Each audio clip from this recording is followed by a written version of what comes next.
कि औरतें देवी तो होती होंगी, पता नहीं कहाँ लिखा है ये, लेकिन हमें देवी बना के देवी का जगह तो नहीं मिलता, बट हमें बंधनों में बांध दिया गया है, नौकरानी बना दिया गया है, हमसे सारे सैक्रिफाइसेस लिए जाते हैं, जॉब भी करते रहते हैं तो वो भी छुड़ा दिया जाता है शादी के बाद। तो देवी कहाँ से हुई? तो आज का समाज कलुषित है, इस कारण से देवियों को देवियों जैसा सम्मान नहीं मिल रहा। मुद्दा सिर्फ औरतों का शोषण है।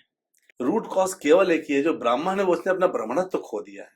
आज कौन सा ब्राह्मण है जो ब्राह्मण वाला कार्य कर रहा है? ब्राह्मण की कार्य क्या है? पठन पाठन। एक पुरोहित वो होता है जो यजमान को सोच करके कार्य करता है, एक पुरोहित वो होता है जो शास्त्र को सोच के कार्य करता है। तो जो यजमान ओरिएंटेड पुरोहित है, वास्तविकता में वो अधर्म का मुख्य कारण बन जाता है। और सती तो खुद देवी थी, मतलब हम तो देवी का रूप हो सकते हैं, वो तो खुद देवी थी, तब भी उनको अपने पति चुनने का या अपना पार्टनर चुनने का हक नहीं दिया जा रहा था, उन्हें भी लड़ाई करनी पड़ी। अधिकारों के लिए हर व्यक्ति को लड़ने का पूरा अधिकार है। कहीं माताएं स्त्रियां ये ना समझ जाएं कि हम अपने अधिकारों के लिए हम नहीं लड़ सकते, उसके लिए सती देवी ने, सती माँ ने कह के दिखा दिया। वो ब्राह्मण भी गिर के कहाँ पे आ गया? शूद्र। और क्षत्रिय भी गिर के कहाँ गए? शूद्र। तो दोनों का विवाह हो सकता है, आज कलयुग में संभव हुआ है। पापा की परी ही होनी चाहिए। वो कितना सुंदर शब्द है, लेकिन इसका तो मजाक बनता है। हाँ तो मजाक, तो ये सब माताओं को इसको दूसरे ढंग से बोलना चाहिए कि पापा की परी दुनिया के सबसे अच्छी होती है, क्योंकि जो पापा की परी है कल वो पति की परी होगी और परसों अपने बच्चों की भी परी कहलाएगी। जब वो बड़ी होती है तो अपने पति के संरक्षण में रहना चाहिए, और जब वृद्ध होती है तो अपने बच्चों के संरक्षण में रहना चाहिए। मान लीजिए अगर पति नहीं रहे तो इस ढंग से एक स्त्री का पूरा जीवन गुजरना चाहिए। नीना गुप्ता ने कहा है कि स्ट्रॉन्ग विमेन को लड़के एक्सेप्ट नहीं कर पाते। She is not a marriage material. पत्नी इस बात को एक्सेप्ट करेगी कि पति सब कुछ छोड़ करके पत्नी के घर में आ जाए और वहां पत्नी कमाए और पति वहां बैठ करके खाना पीना करे? क्या इस चीज को एक्सेप्ट करेगा? पहले वो पत्नी एक्सेप्ट करेगी। लेकिन अगर आप समाज को दिखाने के लिए पहन रहे हैं और आपको वो चीज थोड़ी ऑड लग रही है, तो फिर आपसे बड़ा कोई विमूढ़ नहीं है, क्योंकि आपने समाज के लिए खुद से टक्कर ले ली। राधे राधे, मैं नम्रता तिवारी आपका बहुत स्वागत करती हूँ आप ही के चैनल पे भाव नम्रता, जो कि सिर्फ एक पॉडकास्ट का ही चैनल नहीं बल्कि भावना को व्यक्त करने का एक प्लेटफॉर्म भी है। क्योंकि हम जानते ही नहीं, हमारा पूर्ण विश्वास है हर भावना की आवाज होती है, सुनने की जरूरत है। आज की भावना है सवाल। ये एपिसोड एक विमेंस डे स्पेशल एपिसोड होने वाला है, लेकिन हम माइक सेलिब्रेशन के लिए नहीं, कन्फ्रंटेशन के लिए उठाने वाले हैं। हम देवी की पूजा करते हैं, लेकिन स्त्री को डिसीजन लेने का हक भी नहीं देते। नारी शक्ति कहते हैं, पर वही नारी जब शक्ति दिखाती है तो उसे एटीट्यूड का नाम दे देते हैं। सवाल बहुत सरल सा और सिंपल सा है। इक्वालिटी बस एक खूबसूरत शब्द है, या हम तैयार हैं नारी को इक्वल देखने के लिए? आज का एपिसोड कंफर्टेबल नहीं होने वाला है, बहुत लोग असहज होंगे। आज मैं सवाल पूछने वाली हूँ, सीधे, तीखे, बिना फिल्टर के। क्योंकि अगर स्पिरिचुअलिटी हमें फ्रीडम सिखलाती है, आज तक नारी परमिशन पर क्यों जी रही है? और इन सब तीखे सवालों का जवाब देने के लिए आज हमसे जुड़ रहे हैं ओमकारेश्वर प्रभु जी, जो कि स्पोक्स पर्सन है, प्रेसिडेंट है इस्कॉन इलेक्ट्रॉनिक सिटी नामहट्टा के। वो कथावाचक है और मोटिवेशनल स्पीकर भी है। आज का एपिसोड अंत तक जरूर देखिए। अगर आप इससे एग्री करते हैं तब भी कमेंट कीजिएगा, डिसएग्री करते हैं तब भी कमेंट कीजिएगा। और अगर आपको ये लगता है कि इस विषय पे चर्चा होनी चाहिए तो इसे शेयर जरूर करिएगा, क्योंकि सिर्फ सुनने से चेंज नहीं आएगा। चेंज तो तभी आएगा जब हम सुनेंगे, समझेंगे और उस पर बातें करेंगे। तो और बातें होने के लिए हमारा साथ जरूर कीजिए। आशा करती हूँ ये एपिसोड आपको अच्छा लगेगा। Enjoy the podcast.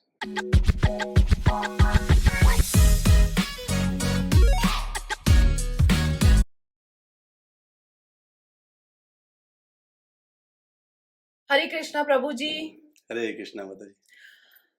अगर आपको याद हो तो लास्ट पॉडकास्ट में आपने बोला था कि एक पॉडकास्ट ऐसा बनना चाहिए जिसमें सारी माताओं और बहनों के लिए उपदेश हो और उनके क्वेश्चन के आप आंसर देंगे।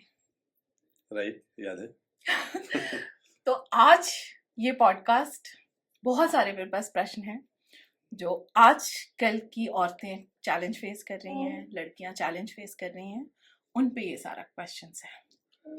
और पिछली बार के आपके पॉडकास्ट पे एक ऑब्जेक्शन आया था एंड है जिसने बोला था कि आपने बोला कि औरतें देवी होती हैं और उसका क्वेश्चन है कि औरतें देवी तो होती होंगी, पता नहीं कहाँ लिखा है ये, लेकिन हमें देवी बना के देवी का जगह तो नहीं मिलता, बट हमें बंधनों में बांध दिया गया है, नौकरानी बना दिया गया है, हमसे सारे सैक्रिफाइसेस लिए जाते हैं देवी देवी करके।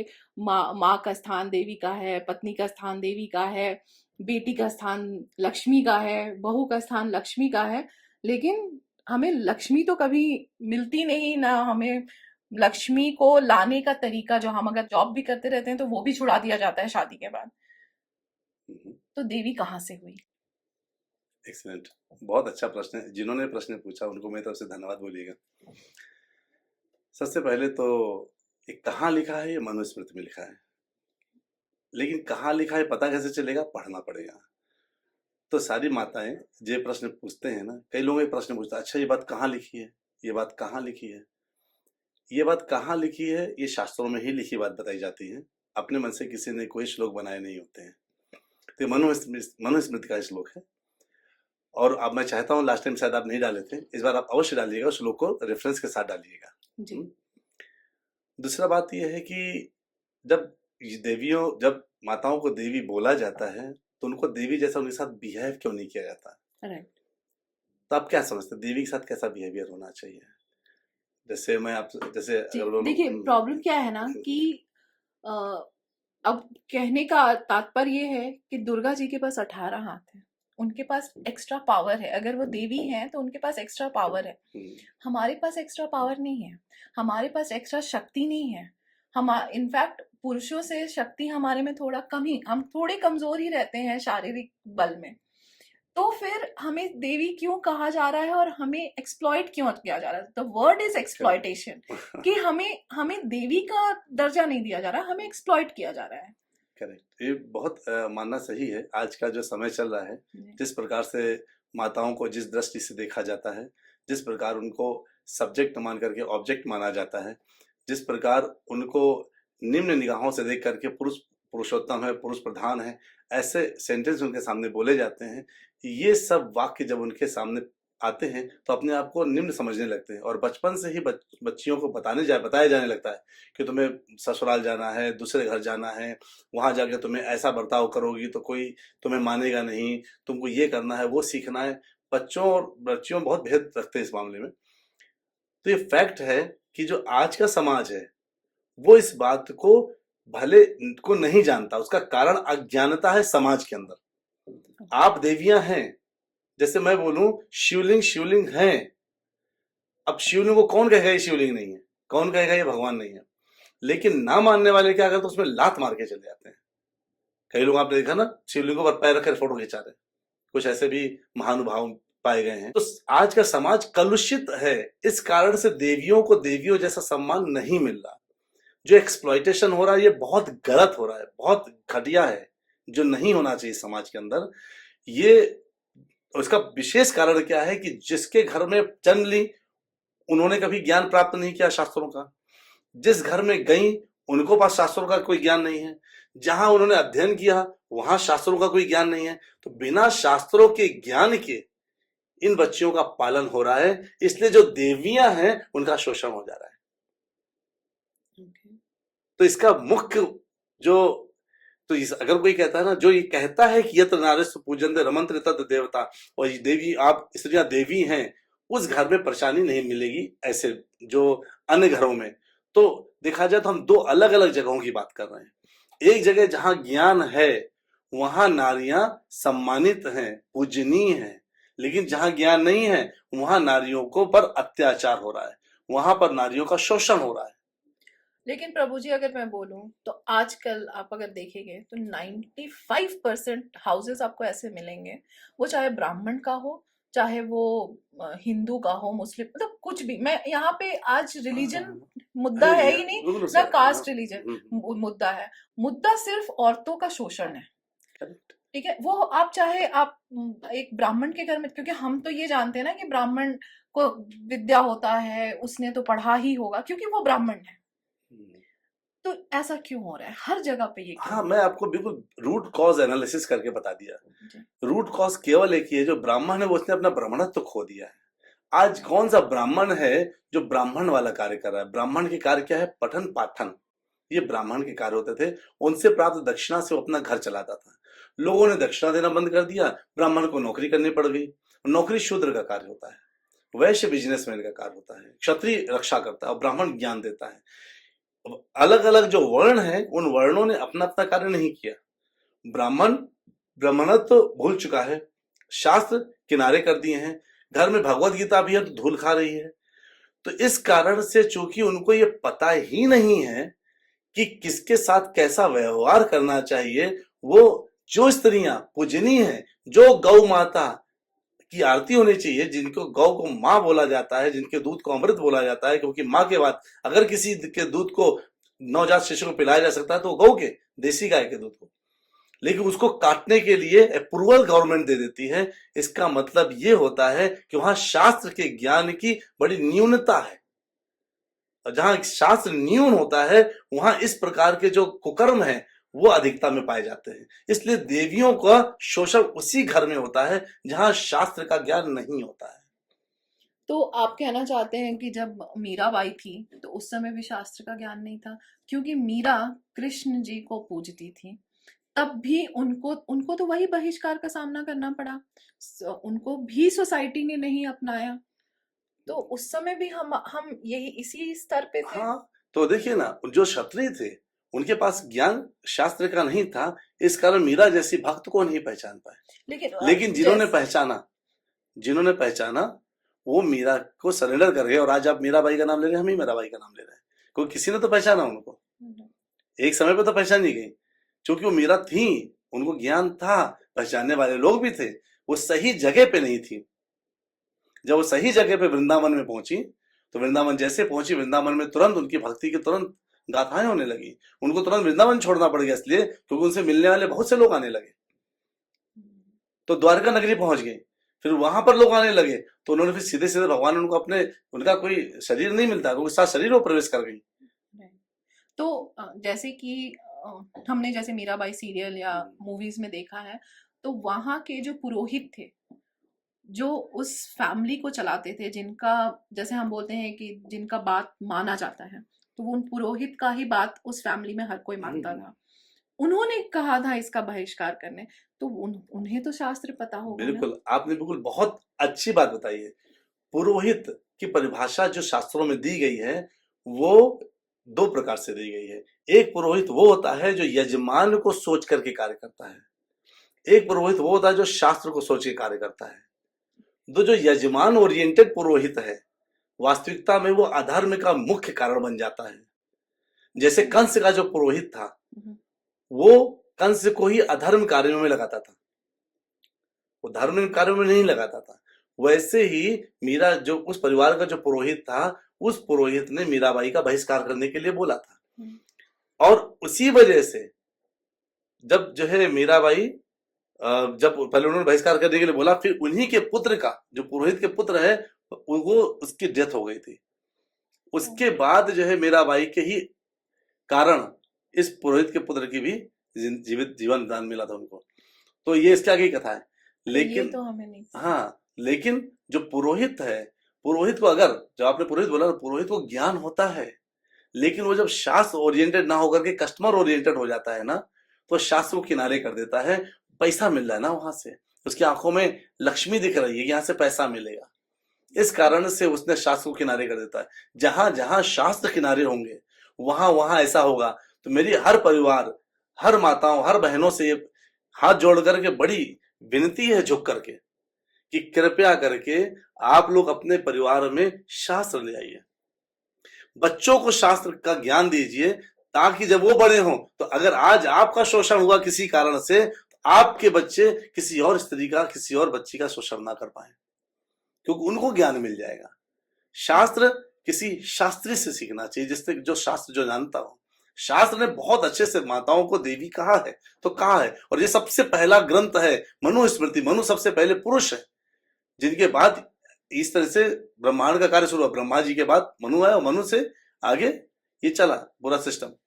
तो अब ये जो इस प्रकार अगर हमें लोगों को ये बताना चाहिए, एक्चुअली जो माताएं प्रश्न पूछती हैं, जिनके पास ऐसे प्रश्न है कि ऐसा क्यों, उन सब को मिलकर के एक योजना बनानी चाहिए कि अपने अपने घरों में हम शास्त्र कैसे लेकर के आए, ताकि जो हमारे साथ बीती वो आगे आने वाले जनरेशन के साथ ना बीते। अभी आप बता रहे थे तो मेरे मन में एक सवाल आ गया। हाँ बिल्कुल। मनुस्मृति तो फॉलो करते हैं, ठीक है, लेकिन सती वो उन्होंने जब शिव जी का वरण किया, उनके पिता को, दक्ष को, ये बिल्कुल मान्य नहीं था। अब देखिए उस समय आप सोचिए कि वो स्टार्टिंग था हर चीज का, तब भी, और सती तो खुद देवी थी, मतलब हम तो देवी का रूप हो सकते हैं, वो तो खुद देवी थी, तब भी उनको अपने पति चुनने का या अपना पार्टनर चुनने का हक नहीं दिया जा रहा था, उन्हें भी लड़ाई करनी पड़ी। इससे आप क्या कहेंगे? मतलब आज भी यही हो रहा है। बहुत अच्छी जगह आप लेके गई हैं इस डिस्कशन को। देखिए, इसका मतलब है जो आपने बोला हमको तो देवी का रूप बोला जा रहा है, वो तो साक्षात देवी थी, तो साक्षात देवी आपको क्या सिखा रही, हमें उनसे ये सीखना है।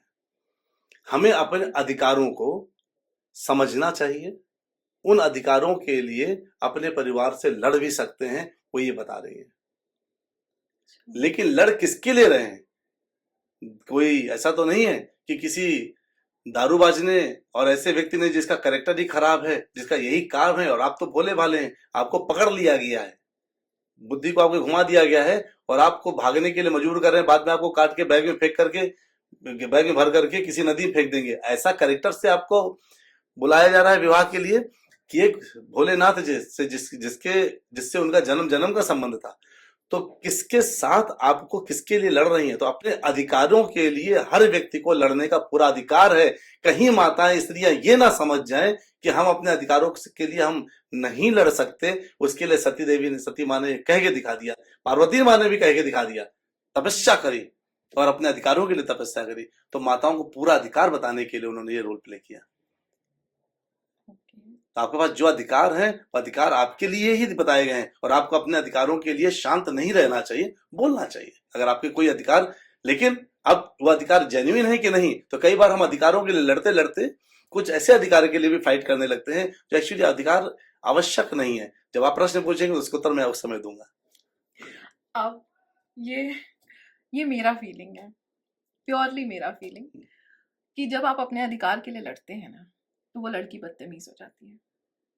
क्योंकि मैं बचपन से बहुत स्ट्रॉन्ग हेडेड रही, और मैंने भी लव मैरिज किया है, और ये सोच लीजिए कि मेरा भी मतलब शिव और सती वाला ही हाल था, क्योंकि मैं भी ब्राह्मण कुल में जन्म ली थी और ये क्षत्रिय में थे, और इनके घर वाले पूरे शिव भक्त थे, हमारे घर वाले पूरे वैष्णव भक्त। चलिए शादी भी हो गई, लेकिन एक्सेप्टेंस प्रभु जी कभी नहीं मिलता, ना ससुराल पक्ष से मिलता है, ना आपको मायके पक्ष से मिलता है।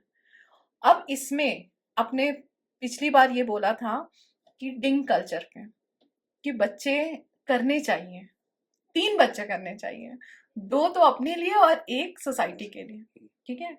अब इस पे बताइए कि जिस लड़की को कहीं से सपोर्ट नहीं है वो कैसे कर पाएगी, और उसको अपना करियर भी बनाना है, मतलब करियर ओरिएंटेड भी है, ये तो नहीं है ना कि सब कुछ छोड़ देना है, वो कैसे करेगी? आप बताइए, ये क्वेश्चन ना सबके लिए तो बहुत है। मैंने आपका प्रश्न समझा कि आप बचपन से आपको अपने लिए एक तो पहले संघर्ष करना पड़ा, दूसरा आपका भी वही शिव जी और सती जी जैसा बात थी, आपका विवाह हुआ, एक्सेप्टेंस कहीं से नहीं हुआ। इमेजिन करिए उसका फर्क क्या पड़ा। आप अपने शिव जी के साथ आराम से रह रही, आपके 2 बच्चे हैं, आप आराम से अपना परिवार चला रही, इस समय आप पॉडकास्टर हैं, आप पहले से अपने अधिकारों को जानती थी और उसके लिए लड़ सकती थी, इसलिए आज आप एक एंटरप्रेन्योर हैं। जिसको अगर आपकी जगह आप नहीं होती, कोई और होता, तो इस समय किसी न किसी ऐसे के साथ विवाह हो चुका होता जिसके साथ वो जीवन नहीं बिता पाता, डाइवोर्स ही हो चुका होता। परिवार दक्ष ने भी एक्सेप्ट नहीं किया था, बाद में भी एक्सेप्ट नहीं किया था। तो एक्सेप्टेंस परिवार नहीं करता, ये परिवार की अपनी एक प्रॉब्लम हो सकती है।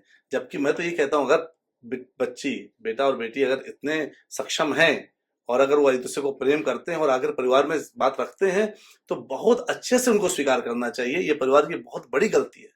मतलब दोनों पक्ष से अरेंज मैरिज हुआ, ऐसा नहीं है कि हाँ। नहीं हुआ, क्योंकि मेरा शर्त ही यही था कि घर से तो विदा होगी जब अरेंज मैरिज, जब पापा विदा करेंगे तभी, नहीं तो ऐसे बहुत तो अच्छा। जाने वाली नहीं हूँ। अच्छा नहीं, भाग भाग के ये सब मेरे नहीं, ये तो दिमाग बड़ा में बिल्कुल नहीं, तो नहीं है। ये उसके अरेंज मैरिज के बाद भी, लेकिन वो एक एक्सेप्टेंस नहीं नहीं हुआ। होता। तो ये एक्चुअली इनको हमारा, वैसे अगर मैं शास्त्र के अनुसार बताऊं तो आपका विवाह शास्त्र के अनुसार गलत था। गलत था, राइट। ये तो एक बहुत लोग बोलते एक हैं। ब्राह्मण हाँ, कुल की बेटी को ब्राह्मण के यहाँ ही शत्रु, विवाह करना जी। चाहिए, और क्षत्रिय को क्षत्रिय के से, अगर कोई ब्राह्मण कुल का बेटा है वो क्षत्रिय की बेटी से विवाह कर सकता है, ये शास्त्र कहता है।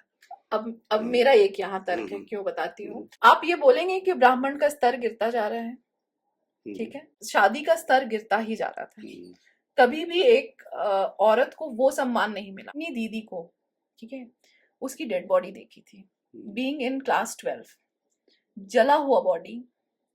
आप सोचिए उस कोमल हृदय लड़की पे क्या बीता होगा, जो अपनी बहन को, जो उससे 10 साल बड़ी है, ऐसे हालत में देखेगी। वो क्या सोचेगी कि मैं अरेंज मैरिज करूं, या मैं ऐसे घर में जाने का सोचूं भी कि जहां मेरे को इस स्थिति में पहुंचा दिया जाए। अब आपने, अगर मैं जो बात बोला था आपने बीच में बोल करके मुझे बोला, नहीं तो उसका उत्तर अभी मिल जाता। अच्छा, सॉरी। नहीं, कोई बात नहीं, बहुत अच्छा है आपने बीच में याद बताई, उसमें मैं और कंटेंट ऐड कर दूंगा इसमें। मैंने कहा शास्त्र क्या कहता है कि ब्राह्मण की बेटी क्षत्रिय के यहाँ नहीं जानी चाहिए, लेकिन मैं आज की बात बता रहा हूँ, आज ब्राह्मण शेष कहाँ रह गए हैं। आज जो ब्राह्मण है वो शूद्र का कार्य कर रहे हैं, क्षत्रिय है वो भी शूद्र का कार्य कर रहे हैं। शूद्र का कार्य क्या है? नौकरी करने का, जॉब।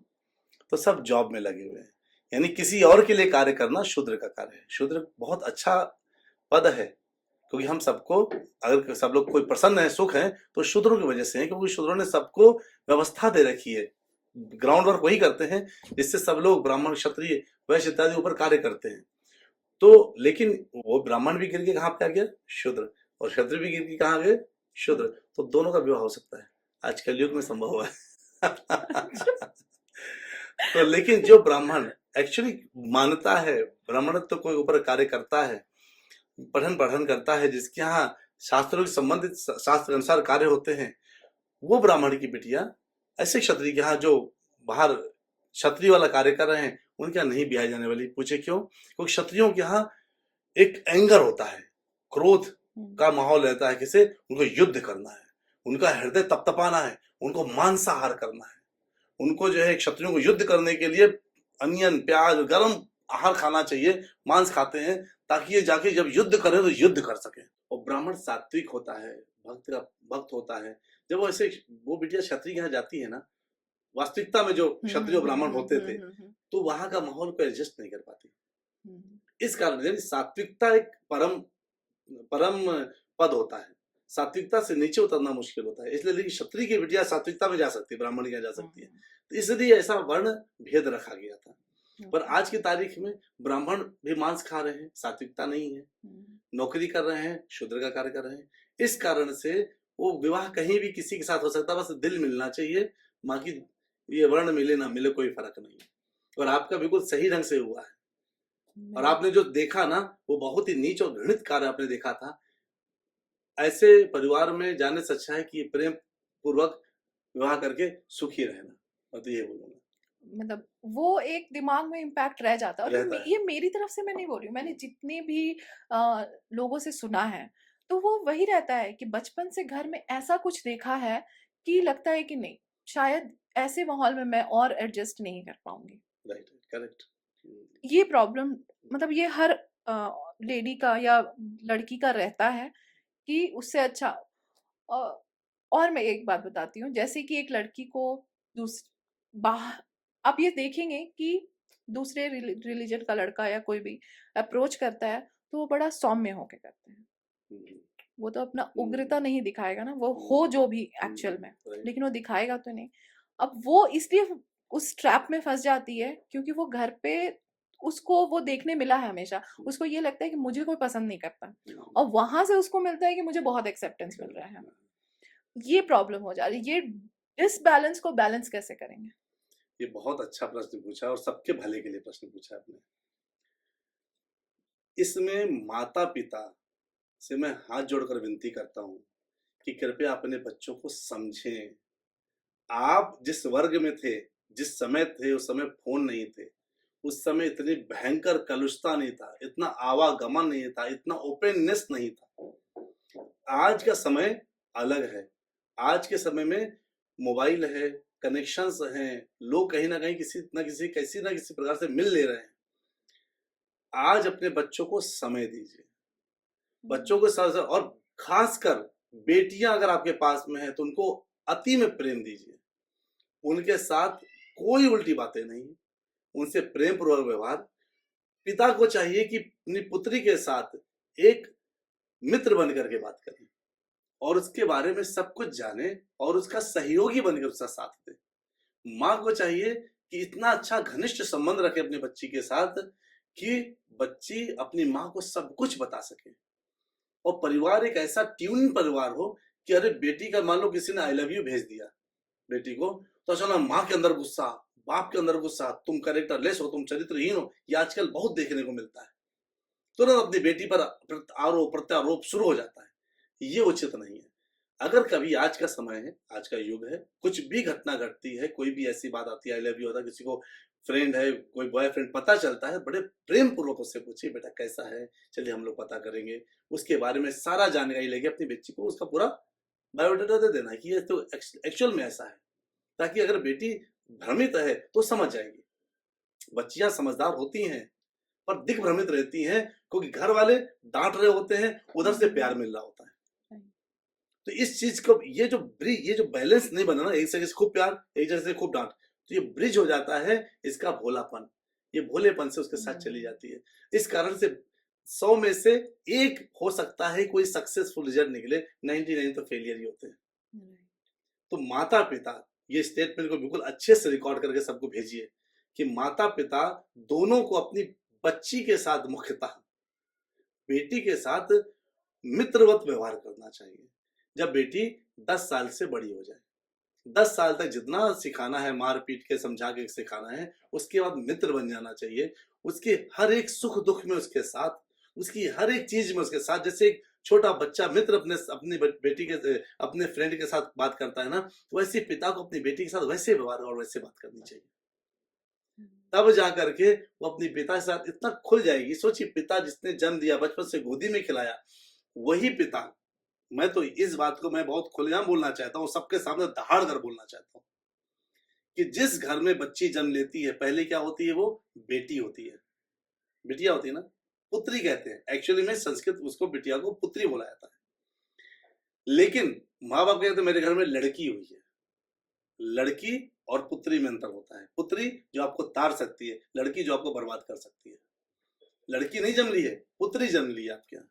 वो पुत्री जब थोड़ी थोड़ी बड़ी होती है तो पहले पिता उसके साथ खेलता है, नहाता है, लेकिन आजकल इतनी भयंकर कलयुग में काम का विषय है कि अपनी बेटी के ऊपर ही गलत दृष्टि का एक प्रॉब्लम शुरू हो चुके हैं।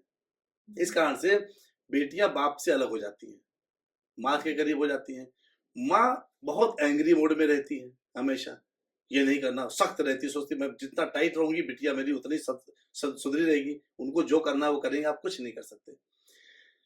तो पिता को पहले तो अपने अंदर शास्त्र पढ़ करके ज्ञान के द्वारा अपने अंदर संयम रखना है, अपनी बेटी को अपना मित्र की तरह बात करना है और हर बातें करके वो बाहर से जो सीख रही है उसको घर में सिखाना है, बताना है। इसके पहले कि वो बाहर किसी और के चंगुल फंसे, वो बात पहले से बता देना है और हमेशा पूछते रहना है। जैसे मैं आपको अपना उदाहरण देता हूँ, हमारे घर में मेरे पास बेटे हैं और मेरे भाई के पास बेटी है। उसमें मैं ऐसे दोनों के साथ सेम व्यवहार, अपने बेटों से पूछता हूँ। अभी जब वैलेंटाइन निकला तो मैंने पूछा तुमने किसी को गुलाब नहीं दिया यार? कहते पापा, मैंने कहा वैलेंटाइन निकल गया गुलाब नहीं दिया, तुमको किसी ने गुलाब दिया कि नहीं दिया? अब उनसे मैं ऐसे जब मित्र बोला तो मैंने कहा तुम्हें देना हो तो मैं खरीदवाता तो चलता हूँ। कहते हाँ पापा 2 दिलवा दीजिए। आप समझे, मतलब मेरे बच्चे मेरे मित्र हैं, उनकी एक एक बात मुझे पता है, वो सब कुछ मुझे बताते हैं। इससे मैं उनको सही रोड मैप में, सही ट्रैक्स में लेके जा पा रहा हूँ। आज तक ट्रैक में जा रहे हूँ, जबकि समय तक कई बच्चे बिगड़ चुके हैं। वैसे ही बेटियां जो है उनसे भी मैं ऐसी बात करता हूँ, बड़ी नॉर्मल, उनकी सारी बातें मुझे पता है, उनको मैं ट्रैक में रख रख करके लेके जाता हूँ ताकि इवन जो मेरे शिष्य हैं, शिष्याएं हैं, वो 16 साल, 17 साल, 18 साल, 20 साल की, ये सब उम्र की शिष्याएं हैं मेरे पास, शिष्य भी है।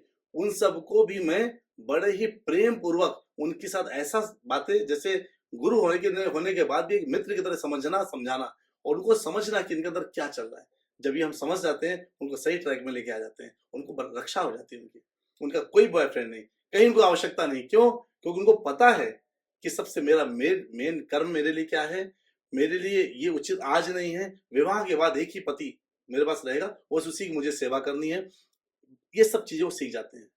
तो पिता जहां गलत होंगे, जहां पिता और माता सतर्क नहीं होंगे ना, बेटियां बाहर जाएंगी और ऐसे नुकसान होते रहेंगे।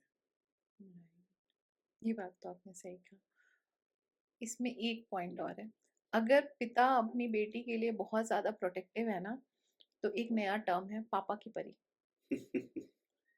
अब जैसे कि कभी मेरे स्कूल में कोई कॉपी वॉपी घर पे छूट गया तो पापा देने आ जाते, अच्छे उसको डांट पड़ेगी, दे दिया तो मैं पापा की परी बन गई।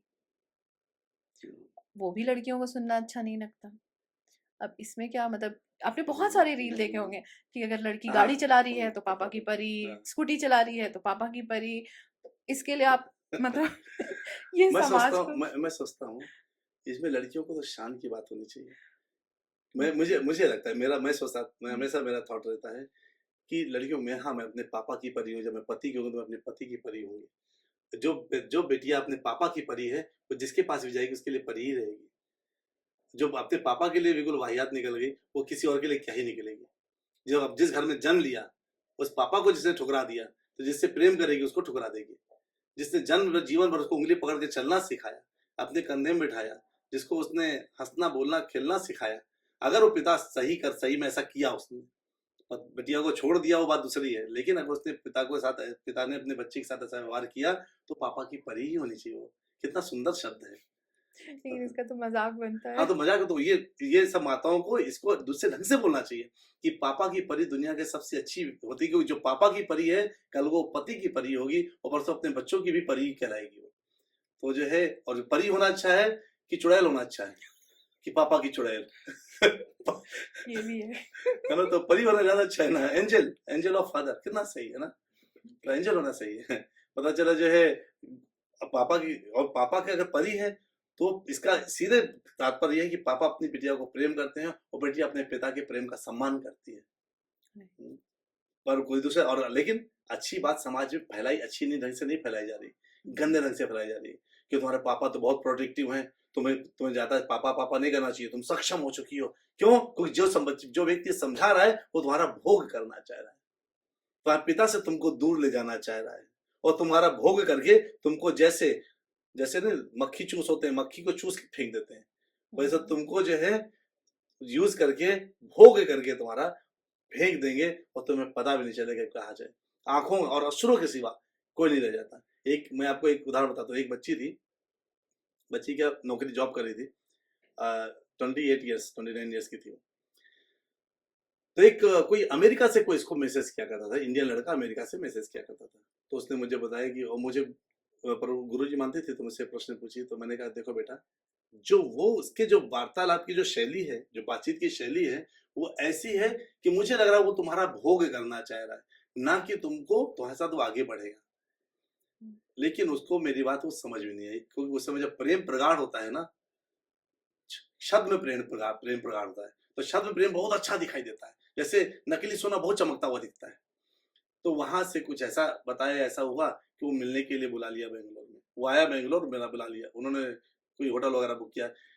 हुआ क्या उसके बाद आंखों में केवल शुरू, उसके बाद इसने ब्लॉक कर दिया, फोन ब्लॉक, सब ब्लॉक, कभी उसने ऑन नहीं किया अपना फोन। वो फायदा क्या हुआ? मैं बता रहा हूँ आपको, सच में 90%। और फिर लड़कियों के पास ये किसी को बोल नहीं सकती, वो तो मुझे इसलिए पता है क्योंकि मैं गुरु हूँ, तो मुझे लोग बताते हैं कि मेरे साथ देखो, आप मेरे लिए पूजा करवाइए, यज्ञ करवाइए, कुछ तो करिए, अब मैं क्या करूँ? मुझसे लोग रास्ता मांगते हैं। लेकिन मैंने कोई नाम और इससे बताने की जरूरत नहीं है। क्यों? क्योंकि मैं आपको एग्जाम्पल बता रहा हूँ, ये एक नहीं है, ऐसे हजारों लाखों उदाहरण ऐसे हैं जहां लड़का अपने आप को शिकारी मानता है और लड़कियों को शिकार मानता है। जहां जिसका टाका फिट हो गया, वहीं से उसको भोग लिया, और भोगने के बाद उसको त्याग दिया। और लड़कियों की आंखों में केवल अश्रु हैं। क्यों इन अश्रुओं को अपने हाथों से अपनी आंखों में लेके आना है? पहले पहचान करनी है, पहले समझना है, उसके बाद जाकर के बहुत अंत में जाकर के फिर विवाह करना है, फिर भोग तो करने के लिए पूरा जीवन पड़ा है। हर चीज की जल्दबाजी नहीं, दुनिया का हर चीज का एक टाइम लाइन्स है। ट्रेन चलती है तो ट्रेन में पहला स्टेशन आता है, फिर दूसरा स्टेशन आता है ना। हम पहले स्टेशन में दूसरे स्टेशन वाला एक्सपेक्टेशन करें और उसे काम करने लगे तो ट्रेन बेचारी वहीं पे गड़बड़ा जाएगी। इसलिए अपने समय का इंतजार करना चाहिए बच्चियों को।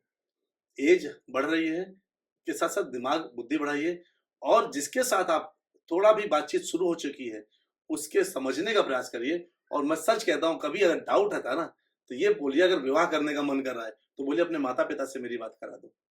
लड़का अगर 100 बार उसकी हिम्मत होगी तो कराएगा, नहीं करा रहा मतलब he is trying to ditch you, just बच जाइए उससे और कुछ नहीं।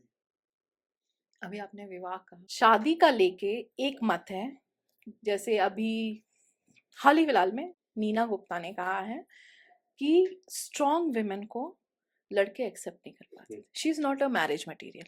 एकदम स्पष्ट कोट करो तो strong women are not marriage material. लड़के बर्दाश्त नहीं कर पाते शादी के बाद स्ट्रॉन्ग विमेन। उसको चाहिए दब्बू लड़की जो उसकी सारी बातें माने। अगर वो जॉब करती है या फाइनेंशियली फ्री है तो वो भी उनको पसंद नहीं है, उनको चाहिए कि तुम सैक्रिफाइस करो। दूसरा है कि कुछ महीनों पहले बरखा दत्त के शो में कहा था कि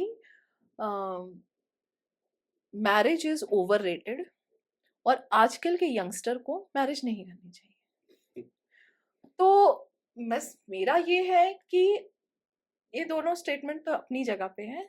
मेरा क्वेश्चन है कि जब हाँ कोई एक लड़की शादी करती है, बहुत एक्सपेक्टेशन से अपने ससुराल जाती है, लेकिन धीरे धीरे उनके सारे एक्सपेक्टेशंस को दबा के कुचल के खत्म कर दिया जाता है और सारे सैक्रिफाइस एक्सपेक्ट किए जाते हैं कि लड़की करेगी और लड़का तो अपना चिल रहेगा, उसकी लाइफ में कोई चेंज नहीं आता। वो अपने फ्रेंड्स से मिलता है, वो बाहर जाता है, लेकिन लड़कियों की लाइफ में बहुत बदलाव आ जाते हैं। शायद इसलिए इन दोनों स्ट्रॉन्ग लेडी ने ये बात कही। आप क्या कहना चाहेंगे? नीना गुप्ता जी ने जो ये वाली बात बोली है उसमें थोड़ी बात सही है, बाकी बहुत कुछ गलत भी मुझे लगता है। हमेशा कोई भी चीज बोलने के पहले उसके पीछे एक प्रॉपर रिसर्च होना चाहिए, कितने सैंपल्स लिए गए हैं। जैसे उन्होंने बोला कि एक स्ट्रॉन्ग लेडी को लोग पसंद नहीं करते हैं और स्ट्रॉन्ग लेडी एक मैरिज मटेरियल नहीं होता है। मेरे बहुत से जानने वाले ऐसे हैं जिनकी वाइफ स्ट्रॉन्ग है, बिजनेस करती हैं, एंटरप्रेन्योर है, बहुत हैप्पी लाइफ जी रहे हैं लोग। वो ऐसी ही पत्नी चाहते थे। दूसरा छोड़िए, मेरा खुद का, मैंने भी जब विवाह करना था तो मैंने कहा था कि मुझे एक इंजीनियर लड़की को, मैं इंजीनियर था एक समय पे, तो मुझे इंजीनियर लड़की ही से विवाह करना था और लास्ट में जाकर के मेरी विवाह इंजीनियर लड़की से हुई और वो इतनी स्ट्रांग रही है कि आज एंटरप्रेन्योर है, अपना फूड बिजनेस आप जानते हैं, क्लाउड किचन अच्छे से चला रही है, मंदिर में सपोर्ट करती हैं। वो अकेले, मैं जब कई बार भ्रमण में निकल जाता हूँ, यात्रा में निकल जाता हूँ, वो अकेले ही मंदिर, बिजनेस, परिवार, माँ, बच्चे सबको संभाल लेते हैं। अब अगर एक दब्बू लड़की मेरे पास में होती जिसको मुझे दुकान लेके जाना पड़ता तो मेरे लिए शायद वो नुकसान का केस हो जाता। तो मुझे तो ऐसी लड़की चाहिए थी। मतलब नीना गुप्ता का केस मेरे ऊपर तो नहीं चला और भी बहुत से लोगों के ऊपर नहीं चला। मतलब ये कि उन्होंने सैंपल जो लिया होगा, उन्होंने अपने आसपास किसी एक दो लोगों को, दो चार लोगों को देखा होगा, उससे इतना बड़ा स्टेटमेंट बोल दिया जो कि 1% लोगों के लिए हो सकता है सही हो, पर 99% लोग आज ऐसी हम सफर चाहते हैं जो हम सफर हो। हम सफर मतलब अगल बगल साथ साथ चलने वाला हो। आगे पति चला, पीछे 10 फुट पीछे पत्नी चल रही है, अपना दुपट्टा लगा के, अपना घूंघट लगा के। ऐसा पति, कोई ऐसा पति आजकल ऐसे पत्नी नहीं चाहता। हाथ पे हाथ पकड़ के चलने वाली पत्नी चाहिए पति को, तो स्ट्रॉन्ग लेडी चाहिए। तो मैं कि आज की तारीख में उनको, जो यंगस्टर्स, उनको विवाह नहीं करना चाहिए तो क्या करना चाहिए भाई? उन्होंने बोला विवाह नहीं करना चाहिए, तो चलो एक स्टेटमेंट दिया, अब इसका सॉल्यूशन भी बताना चाहिए, क्या करना चाहिए। Marriage is overrated. Marriage is overrated, मैं मान गया उनकी बात, और विवाह नहीं करना चाहिए, मैं तो लास्ट स्टेट में आ गया हूँ। तो क्या करना चाहिए? ऐसे जैसे कुत्ते बिल्ली रहते हैं, जानवर रहते हैं जंगल में, कुछ दिन बाद कहेंगे कपड़े पहनना इज ओवररेटेड। जन्मों जन्मों से हम कपड़े पहनते चले, नंगे घूमना चाहिए। कुछ खाना खाना इज ओवररेटेड, भूखे रहना चाहिए। अब कुछ दिनों कहेंगे माता पिता इज ओवररेटेड, वही जब कोई बच्चा ही पैदा नहीं करेगा तो माता पिता उसको होंगे नहीं, तो वो तो बस लास्ट होंगे, बच्चे ही होंगे उनके, वो तो कोई माँ बाप बनेंगे नहीं। तो अगर उनकी बात मान ली जाए तो इसका मतलब है कि दुनिया का धीरे धीरे करके सब कुछ ओवररेटेड हो जाएगा और बच्चे का अंत में क्या, नल एंड वाइट, कुछ नहीं। तो उन्होंने अपना परिवार देख के बोला होगा, बच्चे का विवाह किया बहू गायब, बेटी का विवाह किया दामाद गायब। तो जब जिस परिवार में ऐसा सिस्टम है वहां पे मैरिज ओवररेटेड होती है।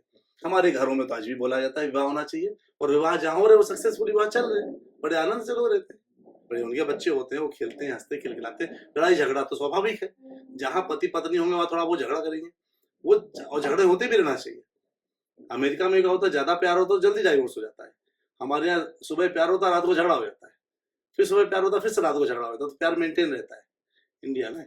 लेकिन बाहर जो है लगातार चलता रहता है। नहीं, मेरा और एक इसमें एडिशन भी था कि सारे सैक्रिफाइसेस एक औरत से ही क्यों एक्सपेक्ट किए जाते हाँ, मैं उसमें आ रहा था, वो तीसरा लाइन था आपका। हैं। अब तीसरा बात यह है कि औरत सारी सेक्रीफाइस करती है। अब आप ये सोचिए, मैं चलिए आपसे बोलता हूँ, आप ही से प्रश्न पूछता हूँ कि आपका विवाह हो जाता और आपके पति तो आपके घर में आके रहने लगते हैं, आपको अच्छा लगता है? वो नहीं। बेचारा सेक्रीफाइस करके आपके घर में आके रहने लगा, सब छोड़ दिया। अगर वो बोलता है जैसे मैंने बोला अभी आपको, तो क्या आप इसको स्वीकार कर लेंगे कि अगर हस्बैंड आगे बोलता है कि I don't want you to sacrifice, I want to sacrifice, तो क्या आप कहेंगे हाँ ठीक है तुम आ जाओ? एक्सेप्ट करेंगे? आपके माता पिता एक्सेप्ट करेंगे इस चीज को? आपके भाई एक्सेप्ट करेंगे या आपके परिवार वाला कोई इस चीज को एक्सेप्ट करेगा अगर वो सेक्रीफाइस करने के लिए तैयार हो जाए? तो वो तो हमारा समाज उसको घर जमाई बोलते हैं। ठीक है, समाज का वाला छोड़िए, आप बताइए क्या पत्नी इस बात को एक्सेप्ट करेगी कि पति सब कुछ छोड़ करके पत्नी के घर में आ जाए और वहां पत्नी कमाए और पति वहां बैठ करके खाना पीना करे? क्या इस चीज को एक्सेप्ट करेगा? पहले वो पत्नी एक्सेप्ट करेगी? नहीं। हाँ, तो पत्नी उसको एक्सेप्ट नहीं करेगी, तो पत्नी को पति के घर जाना, ये तो सिस्टम है। इससे भी बहुत लोगों को प्रॉब्लम है। प्रॉब्लम है तो फिर आप पति को बुलाइए। तो पति जो है, मैं सच बताऊं, अगर मुझे आज मौका मिल जाए कि मेरी पत्नी कह दे कि आप मेरे घर आ जाओ, तो उनका तो बड़ा भारी बंगला है, मैं आराम से उनके यहाँ सेट हो जाऊंगा बिना किसी टेंशन के। तो क्यों? लेकिन ये समाज के दृष्टिकोण से सच में उचित नहीं। सेट हो जाएंगे। हाँ, मैं सच में सेट हो जाऊंगा, क्योंकि मुझे पता है कि मेरी पत्नी कमा के ला रही है, मैं अपना बढ़िया हरी भजन करूंगा, जपा माला करूंगा, मुझे कोई टेंशन नहीं। बच्चों की फीस की अरेंजमेंट तुम कर दो, खाना पीने की व्यवस्था कर दो, मुझे तो भक्ति से मतलब है। अपनी भक्ति में फिर मेरे के लिए क्या है, आराम से मैं बैठ के जपा करूं, और अगर मान लो खाना पीना ही बनाना पड़े तो क्या 2 टाइम का खाना बना दूंगा। अच्छा, इसी पे मैं एक बात बोल रही हूँ। कीर्ति सैनन, अभी मैं आप बोल रहे थे तो मुझे याद आ गया कि कीर्ति सैनन ने अभी स्टेटमेंट दिया है कि पहले के जमाना में औरतें उतनी पढ़ी लिखी नहीं होती थी, कमाती नहीं थी, तो लड़का ज्यादा कमाऊ होना चाहिए ये देखा जाता था। बोलती नाउ इट्स ओके, क्योंकि लड़की अपने पैरों पे खड़ी है, वो कमा रही है, तो लड़का कैसा होना चाहिए वो जरूरी है, कमाए कितना भी वो मायने नहीं रखता। ये स्टेटमेंट कितना सही है? हाँ, तो ये स्टेटमेंट उनका है, फिर से कीर्ति जी का। अब जो बात उन्होंने बोली है कि लड़का कैसा भी हो चलता है, कल को क्या होगा, विवाह होकर के आएंगे। नहीं, कैसा भी नहीं, नहीं, लड़का अच्छा होना चाहिए, कमाना कम चाहिए, हाँ, कमाएगा लड़का अच्छा कम। होना चाहिए, कितना कमा रहा है उसकी टेंशन नहीं। मैं मान लीजिए मैं 1 लाख कमा रही हूँ, लड़का 20,000 कमा रहा है, तो कोई टेंशन नहीं, लड़का बहुत अच्छा है। अब विवाह होके आ गई, सबसे पहले समाज पूछेगा लड़का क्या करता है, क्या नहीं वो लड़का बहुत अच्छा है, क्या करता क्या, टीचर है, आप क्या है, अब मैं मैनेजर हूँ, मैं 1 लाख कमाती हूँ, कितना कमाता, 20,000। समाज आपसे 4 क्वेश्चन पूछेगा। ये समाज को छोड़ दीजिए, हम उन 4 आदमियों से मतलब नहीं है। अगर आप आके सेट हो गए हैं बिना किसी टेंशन के, इससे बढ़िया कोई सेटअप नहीं है, मैं आपके साथ हूँ। लेकिन कल को आप गर्भवती होंगी, उस समय आपको अपने बच्चे को देखने के लिए आपके बदले में पति तो बच्चा पैदा नहीं कर सकते, आपको ही घर में रहना है, बच्चा आप जन्म देंगे, बच्चे का लालन पालन आपको शुरू में करना है, एटलीस्ट जब तक बच्चा चलने ना लगे, तब तक अगर आपके पास लक्ष्मी की कमी पड़ गई, आपका नौकरी जाना पड़ेगा, मान लीजिए आजकल का जो माहौल चल रहा है, तो उस वक्त पतिदेव की सैलरी तो कम है, उस वक्त क्या आपके झगड़े नहीं होंगे? क्या उस समय आप उस स्थिति में नहीं आ जाएंगे कि आप कहेंगे कि क्या तुम इतना भी नहीं कमा सकते? तो हमेशा विवाह को हमें इस तरह से देखना चाहिए कि पति किसी भी कंडीशन में पति का स्टेटस थोड़ा ऊपर ही होना चाहिए, ताकि कभी उसको कोई जलील ना कर पाए। कोई पुरुष प्रधान मतलब रक्षक, पति मतलब होता है रक्षक, रक्षा करने वाला। अगर आपके सामने वो खड़ा है, मैं आपसे एक प्रश्न पूछता हूँ इसके इस बात को पूरा करने पहले, अगर आप जंगल में जा रहे हैं या रात हो गई है, 11 बज गए, आपको अकेले आना पड़ रहा है, यहाँ सुनसान हो गया है, आप पहला कॉल किसको करेंगे? हस्बैंड। हस्बैंड को। हस्बैंड उसी रास्ते से आ रहे हो, पहला कॉल किसको करेंगे? किसी को नहीं, वो चले जाएंगे, उनको कॉल करने की आवश्यकता नहीं है। लेकिन आप कॉल करेंगे क्योंकि आपको लगेगा कि मेरे पति को पता होना चाहिए मैं इस रास्ते में अकेले हूँ, आ जाएंगे क्या लेने के लिए। लेकिन वो अपना आपको परेशान नहीं करेंगे तो मुझे लेने आ जाओ, तो वो चाहेंगे कि आप अकेले में रास्ते में बताओ, मैं चलाऊंगा। पति मतलब रक्षक। पति को आपको कॉल करने की आवश्यकता नहीं, वो अकेला चलता फिरता चला ही आएगा, लेकिन आपको अकेले आने नहीं देगा, ना आप अकेले आना चाहेंगे। और अगर आपको अकेले आना पड़ गया तो 2 दिन पति का खाना नहीं मिलेगा उसको, तो आप कहेंगे कि तुम मुझे लेने तक नहीं आ सके, मैं वहां अकेले आई, मैं स्त्री चली आई। तो कंडीशन यहाँ पर ये है माता जी कि माताएं स्त्रियां वहीं तक स्ट्रांग अच्छी लगती हैं जहां तक पति का पद नीचे ना हो। किसी से उनको ये ना कहना पड़े कि तुम मुझसे कम कमाते हो, घर ये मैं चलाती हूँ, तुम नहीं चलाते हो। इस ढंग से पति को, कोई पति हमेशा रक्षक है तो रक्षक है, पति पति ही है। पति की स्थिति श्रेष्ठ रखनी चाहिए। एक परिवार में उसको मुखिया बोला जाता है। क्यों? क्योंकि वो आपको भी संभाल सकता है, बाहर के झगड़ों को भी संभाल सकता है, अपने परिवार को भी संभाल सकता है, लेकिन आपको सेफ गार्ड करके रख सकता है। ये मनुस्मृति कहती है। मनुस्मृति क्या कहता है, इसका रेफरेंस दे दीजिएगा कि पत्नी जब स्त्री छोटी होती है तो अपने माता पिता के संरक्षण में रहना चाहिए, जब वो बड़ी होती है तो अपने पति के संरक्षण में रहना चाहिए, और जब वृद्ध होती है तो अपने बच्चों के संरक्षण में रहना चाहिए। मान लीजिए अगर पति नहीं रहे तो इस ढंग से एक स्त्री का पूरा जीवन गुजरना चाहिए। तो अब क्योंकि पत्नी जो स्त्री होती है ना, स्त्री कितनी भी मजबूत हृदय से हो जाए, पर शारीरिक उसका जो बनावट है, जो उसकी शारीरिक शक्ति है, वो पुरुष से हमेशा ही कम रहती है। आप इस बात को एक्सेप्ट करते हैं? जब तक उसने एक्स्ट्रा ट्रेनिंग को ना ली रखी हो। आपने इंडिया में एक्स्ट्रा ट्रेनिंग लेना होगा, आप संख्या जानते हैं माताओं में कितना ही एक्स्ट्रा ट्रेनिंग ले लेती हैं। वो हमेशा सुरक्षित रखी जाती हैं, तभी तो वो सुरक्षित रहती हैं। तो इस कारण से तो जो उन्होंने बोला ना कि पति स्ट्रांग रहे, या तो ये विवाह में कोई प्रॉब्लम नहीं है, मैं ये नहीं कह रहा, हो सकता पति कुछ ना कमाता हो, पत्नी को पसंद आया, विवाह कर लिया, तो वैसे ही रहना चाहिए कि आप कभी सुनाइए नहीं, क्योंकि पति ये कभी नहीं सुनाएगा कि मैं तुमसे ज्यादा कमाता हूँ। लेकिन कुछ पति लोग बोल भी देते हैं, मैं अकेला कमाता हूँ, मैं खर्च कर सकता हूँ, तो उस समय वो पत्नी को बुरा नहीं लगता, उसको लगता है मुखिया है। तो पति को परिवार का मुखिया की दृष्टि से देखना चाहिए, अगर पति लायक है तो, और लायक पति से ही विवाह करना चाहिए। ऐसा व्यक्ति जो लायक नहीं, उससे विवाह करके कोई फायदा नहीं। तो मेरे ख्याल से उसका उत्तर आपको मिला, तो यही है। तो आप पैसे कम ज्यादा में फर्क नहीं पड़ता, पर बाद में जो उसका जो फ्यूचर है ना, भविष्य है, वो थोड़ा खतरे में है। भविष्य उतना स्ट्रांग नहीं है, क्योंकि अगर मान लीजिए इसने अपना को बढ़ाया नहीं, इनकी नौकरी चलेगी, उस समय सबसे ज्यादा जो शोषित हो जाएगा वो पति हो जाएगा। अभी आपने शक्ति का कहा कि अगर एक औरत आए तो उसे पति की जरूरत पड़ेगी, ठीक है। लेकिन अगर हम शिव शक्ति का एग्जाम्पल लें, तो जब पार्वती काली के रूप में आती है तो उसे तो किसी की जरूरत नहीं है। देखिए, जब वो रक्त बीज आए और काली माता को मारना पड़ा रक्त बीज को, उस समय बहुत और भी राक्षसों को उन्होंने मारा, उस समय इतना गुस्से में थी कि वो रुक नहीं रही थी। तो भोलेनाथ ने समझ लिया कि अगर ये रुकी नहीं तो सृष्टि समाप्त कर देंगी, ये सबको खत्म कर देंगी।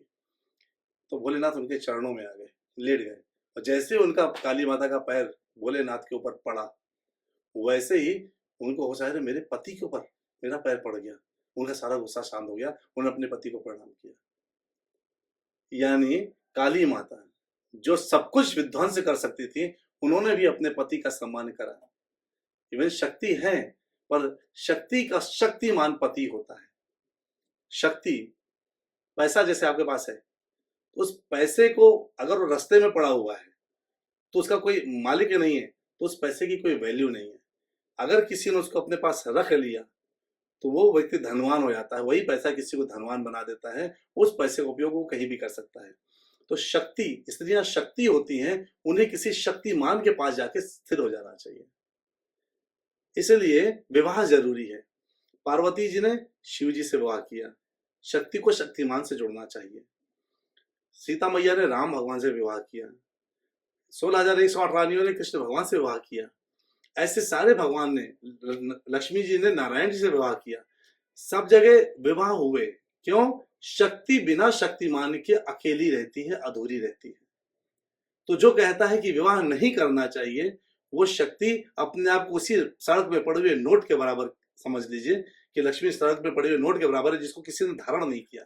जब तक उसको कोई उठाएगा नहीं, उसमें कोई लात मार के चला जाएगा, उसको कुचल के चला जाएगा, एक दिन वो खता खराब हो जाएगा। तो वो स्त्री, लता मंगेशकर ने एक लाइन बोली थी माता जी, उनसे पूछा कि आप लता मंगेशकर हैं, आप इतना फेमस चेहरा है, आप कितनी अच्छी आवाज है, आपकी अगले जन्म की क्या विश है? कहती मैं एक ही चीज मांगती हूँ भगवान से, क्या? मैं फिर से लता मंगेशकर नहीं बनना चाहती। क्यों? पूरे जीवन वो अकेली थी, अंत में अकेले। तो एक शक्ति है ना, उसको शक्तिमान के साथ जुड़ जाना चाहिए। बिना शक्तिमान के शक्ति खाली निरर्थक होती है।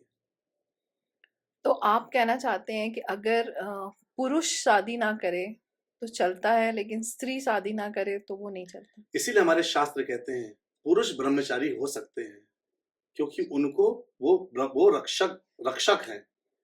वो ब्रह्मचारी अगर बन गए तो उनमें उनका नुकसान नहीं होगा। पर स्त्रियां ब्रह्मचारिणी नहीं होनी चाहिए। क्यों? स्त्रियों को किसी ना किसी, वही बोला, शक्ति को शक्तिमान से जुड़ेंगे तो ही वैल्यू है। अगर स्त्रियां ब्रह्मचारिणी होती हैं तो उनका कभी भी किसी एंगल में भी शोषण किया जा सकता है। हर स्त्री को एक व्यक्ति चाहिए जो उनकी रक्षा करे, और रक्षक होना चाहिए उनका। कोई बोले भले नहीं माता जी, लेकिन जिस स्त्री का कोई पति नहीं होता, माता पिता खत्म हो चुके होते हैं, उस स्त्री को इस समाज में सबसे ज्यादा शोषण का सामना करना पड़ता है। एक 60 साल की स्त्री थी, माता जी थी, छोटी हाइट की थी, और लेकिन काफी फुर्तीली थी, मतलब चलती काफी है। वो मेरे पास आती है, वो बोलती है मुझे आज पता चलता है कि काश मेरा भाई यहाँ होता या मेरा पति होता, या अगर मैंने विवाह किया होता। मैंने कहा क्यों, क्या हुआ? कहती आज भी मैं निकलती हूँ तो लोग मुझे गलत दृष्टि से देखते हैं कि यहाँ पे अकेले बुढ़िया क्या कर रही है। तो हर व्यक्ति का, एक स्त्री का शक्ति बिना शक्तिमान की अधूरी है। पत्नी स्त्री एक शक्ति है, शक्ति को एक शक्तिमान मिलना चाहिए। दुर्गा देवी ने भी शक्तिमान ढूंढा, जबकि वो शक्ति की अपार शक्तिशाली है। 9 फॉर्म है उनके, 18 हाथ है उनके, लेकिन तब भी उनके पास एक शक्तिमान है जिसने उनको धारण किया। और ये बात ध्यान रखिए, जैसे बाइक है ना, बाइक कार है, इंजन होता है, स्टार्ट करके छोड़ दी क्या होगा, कहीं ना कहीं टकरा जाएगी। एक ड्राइवर उस गाड़ी का होना चाहिए। वैसे शक्ति को चलाने वाला कोई होना चाहिए, चालक, यानी शक्ति के साथ चले या शक्ति को लेकर के चले। क्योंकि शक्ति अगर अकेली हो गई, या तो वो विध्वंस कर देगी, या तो वो विनाश कर देगी, या तो अपना ही विनाश कर देगी। तो हर स्त्री एक शक्ति है, उस शक्ति को किसी ना किसी शक्तिमान के साथ जुड़ जाना चाहिए। मतलब इक्वालिटी फिर कुछ नहीं है। इक्वालिटी का मतलब क्या हुआ यहाँ पर? अब जैसे आजकल की, और एक लड़की भी कमा रही है, एक लड़का भी कमा रहा है, दोनों सेम स्कूल जाते हैं, सेम एजुकेशन लेता है, सेम जॉब कर रहे हैं, लेकिन जैसे शादी होती है तो कहीं ना कहीं एक स्टेप बैक जो लेना पड़ता है वो एक औरत को ही लेना पड़ता है। अब वो शारीरिक बनावट भी है, इसकी वजह से आजकल लड़कियां बच्चा नहीं करना चाहती, क्योंकि मैं अपने करियर को सैक्रिफाइस नहीं करूंगी। वो अपने आप को क्योंकि इक्वल साबित करना चाहती हैं। आप ये देखिए कि कॉर्पोरेट में औरतें अगर साड़ी पहन के जाएंगी, जो उनका नेचुरल बनावट होता है, तो ऑब्वियसली वो थोड़ा अट्रैक्टिव दिखती हैं। इसलिए वो आजकल लड़कियां पैंट शर्ट पहनना प्रेफर करती हैं इक्वल दिखने के लिए। ये तो आप मानेंगे, वो इक्वल, क्योंकि वो नहीं दिखना चाहती कि मैं तुमसे कमजोर हूँ। करेक्ट। हाँ। तो आपने बहुत अच्छा पॉइंट से बोला। अगर मैं इसमें आगे ऐड करूं आपकी बात में, जो इक्वालिटी है ना, इक्वालिटी की एक डिफरेंट डेफिनेशन होती है। इक्वालिटी क्या होता है? जब दूध में पानी मिलता है तो पानी दूध बन जाता है। अब पानी दूध में मिलने के बाद ये बोले पानी कितना मिलता है? 20 रुपए लीटर। और दूध मिलता है अगर अच्छी डाले तो 100 रुपए लीटर। मान लीजिए 100 रुपए लीटर दूध में अगर 1 लीटर पानी मिला दिया जाए या आधा लीटर पानी मिला दिया जाए तो उस पानी की कीमत कितनी हो जाती है? पूरी 100 रुपए हो जाती है। पति और पत्नी जब अलग होते हैं तो दूध और पानी की तरह होते हैं। जब विवाह कर लेते हैं लड़की लड़का, जब विवाह कर लेते हैं तो इनको दूध बन जाना चाहिए, एक हो जाना चाहिए। अब मैं इसका कंपटीशन या मैं इसका नहीं, अब हम दोनों एक हो चुके हैं, दूध बन चुके हैं। विवाह के बाद भी अगर अलगाव है तो फिर वो एक नहीं, वो डिस्ट्रीब्यूटेड हो जाते हैं।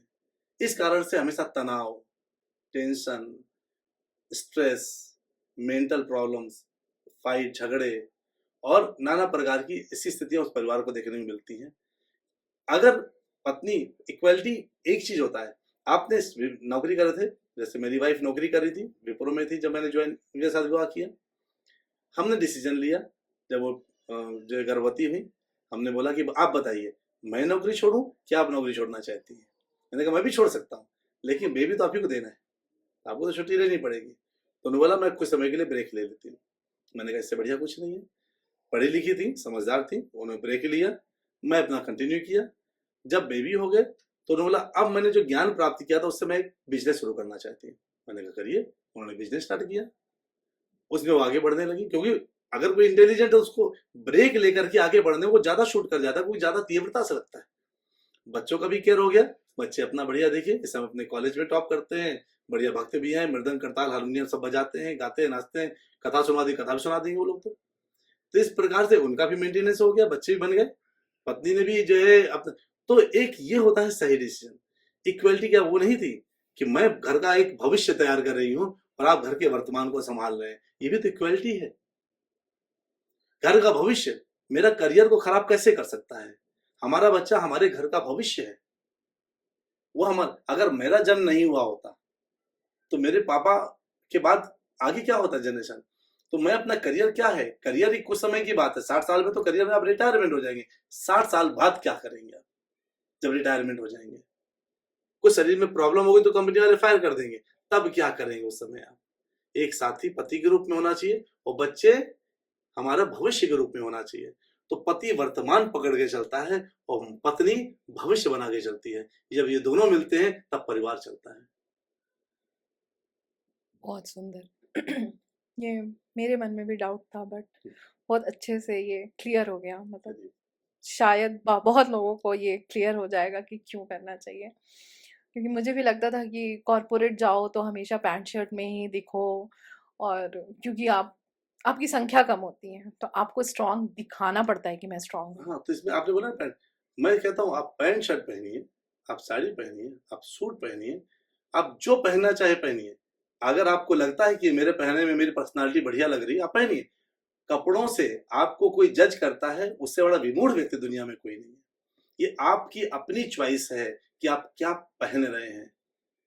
लेकिन अगर आप समाज को दिखाने के लिए पहन रहे हैं और आपको वो चीज थोड़ी ऑड लग रही है तो फिर आपसे बड़ा कोई विमूढ़ नहीं है, क्योंकि आपने समाज के लिए खुद से टक्कर ले ली। खुद के लिए समाज से टक्कर लीजिए, लेकिन जीवन में समाज के लिए खुद से टक्कर मत लीजिए। वो समाज जो आपके साथ आपको देख रहा है ना, वो समाज खुद बेचारा तरस से बैठा हुआ है, दुखी बैठा है, परेशान है, आपको देखने के पास टाइम नहीं उसके पास। इसीलिए खुद के लिए समाज से लड़ सकते हैं, लेकिन समाज के लिए खुद से मत लड़िए। अपने आप को चेंज समाज के लिए मत करिए। ये मेरा उन माताओं बहनों से संदेश है। अब क्योंकि हम कपड़ों के विषय में बात कर रहे हैं तो माई बॉडी माई चॉइस, ये बहुत ही एक कॉमन लाइन है, और ये आजकल की लड़कियां बहुत बोलती हैं कि मेरा शरीर है तो मेरा हक बनता है मैं जो पहनना चाहूँ पहनूं, और उसमें वो कुछ अलग अलग किस्म के कपड़े भी पहनती हैं। इस पे आप क्या कहना चाहेंगे? मैं मतलब कपड़ों पे हाँ, अभी ज्यादा नहीं जा रही हूँ, नहीं, डिटेल्स नहीं हाँ, दे रही हूँ, बट आप भी जानते मैं हो जानता कि हूँ, मैं हाँ, क्या बात कर रही हूँ। करेक्ट। देखिए, माई बॉडी माई चॉइस, ये बहुत अच्छा स्टेटमेंट है एक्चुअली, और पक्की बात है। आपकी बॉडी है, आपको अपने मन के ही कपड़े पहनने चाहिए, आपको जैसे समझ में आए वैसे पहनिए। बस एक चीज हमें समझना है, जब हमारा खाना खुला रखा होता है ना तो उसमें मक्खियां आके बैठने लगती हैं। तो माई फूड माई चॉइस, खोल के रखूं कि ढक के रखूं? खोल के रखूंगी खाने को तो मक्खियां बैठेंगी, और वो जो सुंदर सा फूड है ना खाना है ना, वो विकार युक्त हो जाएगा, उसके बाद उसको खाने योग्य नहीं रह जाएगा। वैसे ही ये हमारा शरीर है, ये शरीर मेरा है, चॉइस मेरी हो सकती है। मैं चाहूं तो खाने को ढकूं, चाहे ना ढकूं। वैसे इस कपड़े को, शरीर को ढकूं चाहे ना ढकूं, पर ढक लिया तो विकार नहीं आएगा, और नहीं ढका तो ये विकार युक्त हो जाएगा। इसमें नाना प्रकार की मक्खियां अपनी गलत गलत दृष्टियां डालने लगेंगी, छूने का प्रयास करने लगेंगी, क्योंकि वो हर जगह उपलब्ध जो चीज नहीं होती वो चीज हमेशा सबसे ज्यादा डिमांड में होती है। जो गाड़ियां मार्केट में कम है वो गाड़ियां सबसे ज्यादा हाई डिमांड में होती है, पहले से प्री बुकिंग होती है। हर जगह जो चीज देखने को मिलती है, सब तो कपड़े पहन के घूम रहे हैं, उसमें से कोई एक व्यक्ति ऐसा आ गया जो माई बॉडी माई चॉइस वाला, सबकी नजर कहाँ जाएगी, वहां जाएगी। सबको मन में क्या करे, काश मैं इसको छू लूं, भोगने का मन करने लगेगा, छूने का मन करेगा, गलत दृष्टि डालने का मन करेगा, और पूरे टाइम देखते रहने का मन करेगा सबका, और देखेंगे भी, भूलेंगे भी, बातें भी करेंगे, हंसेंगे भी।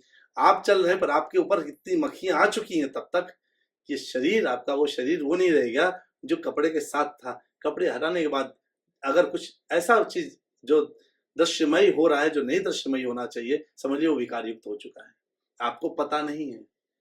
फिर एक बार खाना खुल जाता है तो फिर खुले खाने की ही आदत हो जाती है, फिर आदमी ढकने का प्रयास नहीं करता। तो फिर जब लगता है वो विकार युक्त हो गया है, तब वो मेरा अधिकार हो जाता है। विकार हमारे अधिकार को प्रकट करने लगता है, और इस कारण से जो एक बार खुल गया तो माई बॉडी माई चॉइस, वो सब 10 को वही ट्रेनिंग देने लगता है। पर जैसे मैंने खाने का एग्जांपल दिया, वैसे ही अगर सोना रखा हुआ है, पैसा अगर आप ढक के पैक करके लेके जाते हैं तो बचा रहता है, खोल के जाएंगे चोरी हो जाएगा। कोई भी मूल्यवान चीज अगर ढकी है तो सुरक्षित है, खुल गई तो मूल्य खत्म। वैसे आपका बॉडी जब तक ढका है बहुत मूल्यवान है, समाज के लिए खुल गया तो मूल्य 0 हो जाता है। 2 लोग जा रहे हैं और मुझे विवाह करना है, एक लड़की खुली भाई माई बॉडी माई चॉइस करके आ रही है, और एक पूरे पूरे कपड़ों में आ रही है जिन्होंने अपने शरीर को समझा है। बताइए, मुझे अगर विवाह करना है तो इन दोनों में किसको चुनना चाहिए? मुझे किसको मैं चुनूंगा? भाई मैं तो उसी को चुनूंगा जिसके मुझे पता है इसने समाज को अभी तक अपनी इस बॉडी का प्रदर्शन ही नहीं करी है, इसका मतलब ये बॉडी विकार रहित है। मुझे तो विकार रहित सामान चाहिए ना। आप दुकान भी जाते हैं तो भैया ये खुला घी है, ये पैकेट वाला घी है, आप कौन सा घी लेते हैं? पैकेट वाला। ये खुला अनाज है, ये पैकेट वाला अनाज है, कौन सा लेंगे? पैकेट वाला अनाज। तो ये खुला बॉडी है, ये पैकेट वाला बॉडी है, कौन सा पसंद करेंगे? पैकेट वाला बॉडी पसंद करेंगे। तो माताओं, स्त्रियों, बहनों का जो शरीर है ना, वो बहुत अमूल्य और बड़ा ही मूल्यवान है, जिसको साधारण जगह पर नहीं दिखना और नहीं बिछना चाहिए। मैं तो यही बोलूंगा। इसलिए अपनी माई बॉडी माई चॉइस। मेरी चॉइस ये भी तो सकती है ना, मैं ऐसा सुंदर कपड़ा पहनूं, लड़कियां जब बढ़िया फुल भी पहनती है ना, इतना सुंदर लगती हैं कि उनको देख करके ही मन मोहित हो जाए। मैं इसका विरोध नहीं कर रहा, मैं आपको सीधा बताऊं, कपड़े आपके जो पहनना चाहिए पहनिए, आपकी चॉइस है, बिल्कुल चॉइस है, लेकिन उसके पीछे का जो कारण है मैंने बता दिया, बस वही कारण हो सकते हैं। इसलिए अपने आप को ढक के रखने में ही भलाई है। क्या था कि आपका इस मूल्यवान शरीर आम जनता जो जिसके लिए आवश्यक नहीं है दिखना, वो नहीं दिखेगा। मेरा ना एक क्वेश्चन है, क्योंकि आजकल जब शादी होती है तो बहुत सारे लोगों में, अब ये भी आप एक्सेप्ट करेंगे कि 2 लोगों का विचार नहीं मिल रहा है तो डिवोर्स हो जाता है। तो ये डिवोर्स को हम किस तरह से ले सकते हैं? ये एक आज़ादी है या ये हम देख सकते हैं कि ये ईगो है?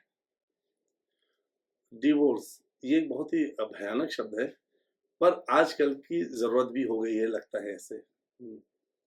अपने हिंदी और हिंदू साहित्यों में जो शास्त्र हैं, उनमें डिवोर्स शब्द जैसा कोई शब्द नहीं है।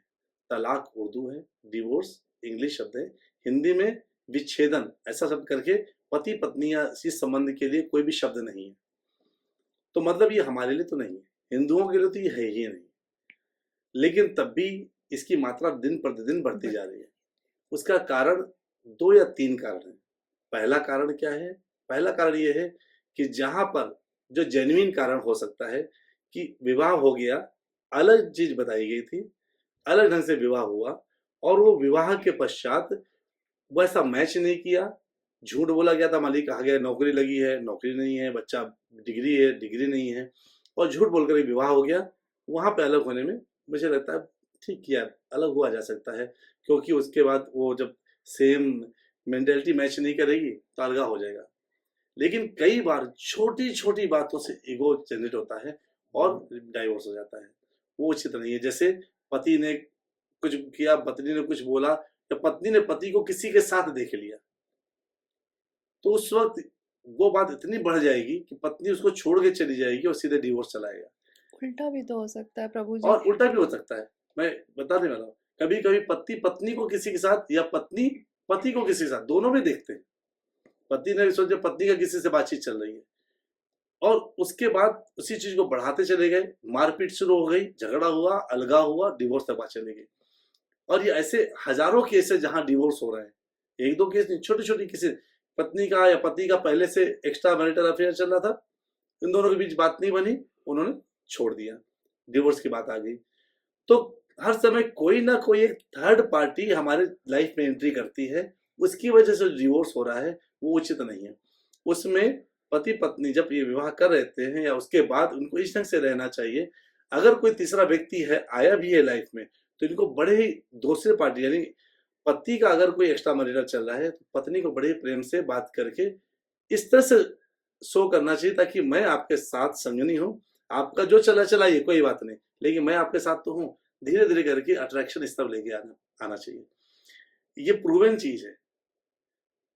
पति एक लौह की तरह होता है और स्त्री एक मैग्नेट की तरह होती है। कोई स्त्री जहां पर है वहां से वो व्यक्ति को, पुरुष को अट्रैक्ट कर सकती है। अब ये देखना पड़ता है कौन मैग्नेट कितना स्ट्रांग है। घर में जनरली जो माताएं रहती हैं वो क्या पहन के रहती हैं, एक आउटफिटिंग कुछ ऐसा पहन के रहती है ना, घर के कपड़े, मैक्सी वगैरह पहन के रहती हैं, घर के कपड़े, ना मेकअप होता है ना कुछ होता है, तो एक साधारण सी स्त्री नजर आती है। जब पति ऑफिस जाता है तो वहां बिल्कुल सज धज के मेकअप में, यहाँ पे भावों में सब लगा लुगू करके आती है माताएं।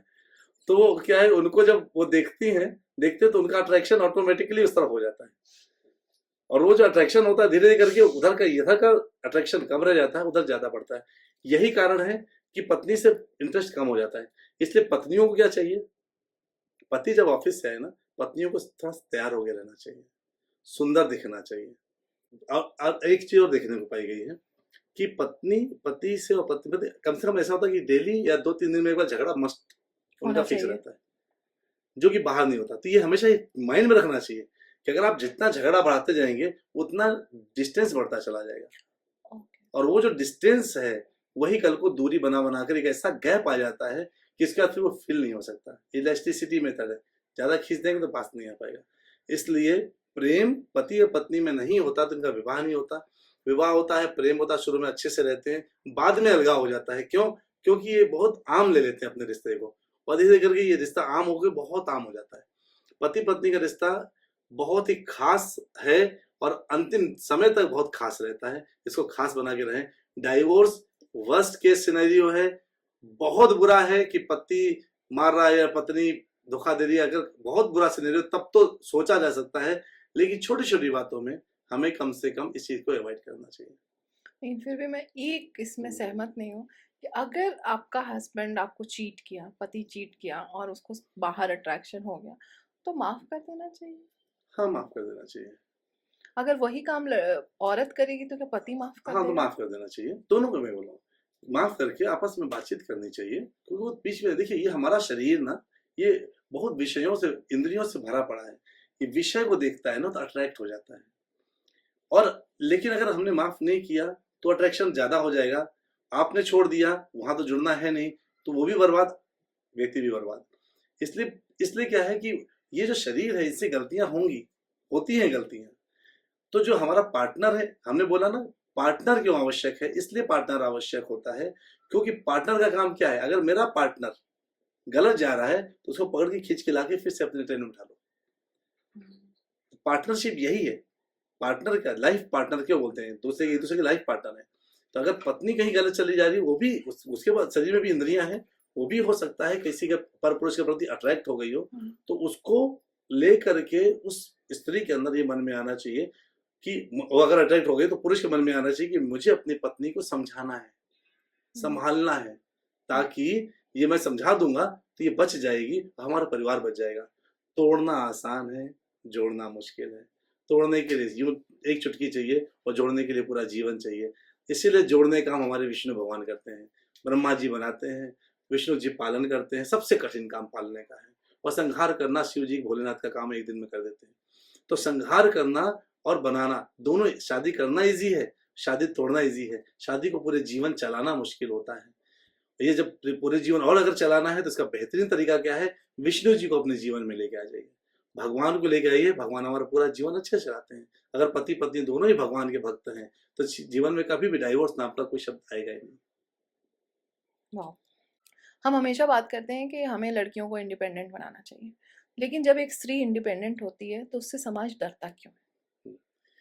जब कोई स्त्री इंडिपेंडेंट होती है ना, तो समाज को ये भय आ जाता है कि मैं, समाज में कौन, पुरुष वर्ग जो है उसको ये भय आ जाता है कि मैं प्रधान हूँ, प्रधान रहा हूँ, कहीं मेरी प्रधानी ना छीन जाए। तो इस वजह से एक भय आ जाता है, उस स्त्री का विरोध भी शुरू हो सकता है। लेकिन आप याद करिए, जब जब स्त्री इंडिपेंडेंट हुई है उसने देश का कल्याण किया है। मुझे अभी भी इंदिरा गांधी जी का 1971 का जो मैं न्यूज़ पढ़ता हूँ, सुनता हूँ, मुझे लगता है कि उस समय वो युद्ध कराया था उन्होंने और पाकिस्तान को बांग्लादेश से अलग कर दिया था। तो यानी पाकिस्तान का एक नया टुकड़ा करवा दिया था, अपने देश को बचा लिया। स्त्री जब अकेली होती है, इंडिपेंडेंट सोचती है तो बहुत अच्छा सोच सकती है। हमें उसके ऊपर ट्रस्ट करना चाहिए, डरने के बजाय उसको जिम्मेदारी देनी चाहिए। क्योंकि जब वो स्त्री, जब एक परिवार जिसमें सब अननोन लोग हैं उनको एक जगह जोड़ करके लेके आगे जा सकती है, तो अगर उसके साथ उसके पास ऐसी बड़ी बड़ी समस्याएं भी आ जाएं उसको सुलझा सकती है। स्त्रियों को भगवान ने एक बहुत विशेष बुद्धि दिया है, विशेष बल, विशेष साहस दिया है। ये साहस पुरुषों में नहीं होता, स्त्रियों में होता है। जब स्त्री अपने उस स्टेज पे पहुंच जाती है ना, शी कैन डू वंडर्स। इसीलिए अगर वो इंडिपेंडेंट है, साहसी है, उसको अवश्य अपॉर्चुनिटी देनी चाहिए, उसको आगे बढ़ाना चाहिए, ताकि वो उस शक्ति के साथ आगे बढ़ करके, जिसमें अगर परिवार में तो परिवार का कल्याण कर सके, समाज में तो समाज का कल्याण कर सके, जिस भी वर्ग में उस वर्ग का कल्याण कर सके। वाह! लेकिन मैक्सिमम लोग ऐसा सोचते नहीं है, अनफॉर्चुनेटली। इसीलिए तो आपने सबको बताना है यही बात। राइट। एक हमने आम तौर पे ये उलाहना सुनी है, जैसे कि एक औरत की शादी हो गई, अगर उससे वहाँ तकलीफ हो रही है तो उसको डिवोर्स कराने की बजाय या उसको सपोर्ट करने की बजाय या उन लोगों को समझाने की बजाय हमेशा बोल दिया जाता है ये तुम्हारा कर्म, तुमने ऐसे कर्म किए होंगे कि आज तुम्हारे साथ ऐसा हो रहा है। क्या ये कहाँ तक सही है? ये सही ही नहीं है, ये सही नहीं है। जिस परिवार में बच्ची जन्म लेती है उसका वो परिवार पहला परिवार होता है। बच्चियां बहुत भाग्यशाली हैं कि उनके पास एक परिवार नहीं होता, उनके पास दो परिवार होते हैं। एक जहां वो जन्म ली है और एक जहां उसका विवाह होके गया है। ये दोनों परिवार उसके अपने परिवार हैं। बस आज का दुर्भाग्य ये है कि दोनों ही उसको कहते हैं आपका ये पराया घर है। जब वो यहाँ रहती थी तो लोग कहते हैं तुम्हें अपने घर जाना है, और जब वहां पहुंच गई तो लोग कहते हैं तुम अपने घर से आई हो तो क्या लेके आई हो। इसका मतलब है ना ये घर उसका रहा ना वो घर उसका रहा। जबकि एक बिटिया का, एक बच्ची के दोनों घर होते हैं। मायका भी उसका पूरा घर होता है, ससुराल भी उसका पूरा घर होता है। इन दोनों में उसका कोई भी ऐसा नहीं कि दूसरे गैर का घर है। तो अगर ससुराल में उसको परेशानी आ रही है तो मायके पक्ष से उसको तुरंत सपोर्ट जाना चाहिए, पहुंचना चाहिए। उसका कर्म हो सकता है कि हर चीज तो हमें कर्म की वजह से सुख या दुख मिलते हैं, ये तो फैक्ट है।